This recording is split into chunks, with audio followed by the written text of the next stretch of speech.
Voilà, peuple congolais, dans un motuna mon pona tuna bato rassemblement. Ba Moïse Katumbi ba Kilombo bango nyonso. Ne moi nansemi abengisi peuple abima le 7 août. Asengi soulèvement populaire, obi justice divine il faut ça la mamukoloana. Peuple ebima pona bengana occupation pona libération ya mboka.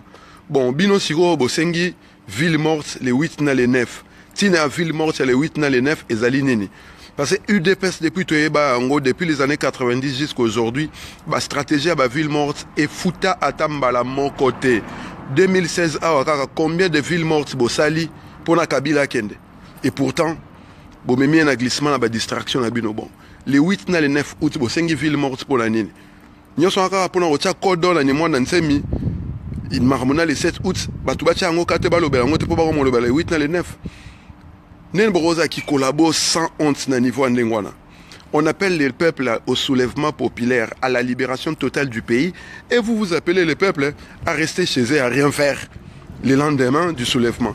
Pour quel objectif? Pour quel objectif? De toutes les façons, nous avons décidé ici dans la diaspora, vous, les hommes politiques, surtout bino bato rassemblement, oyo tokozwa ana poto akolela na munoko mboka toko sepelisaye. Toko sepelisaye parce que toi na kande à mabe. Mama mboka bokomo mona ndeko mambo famille.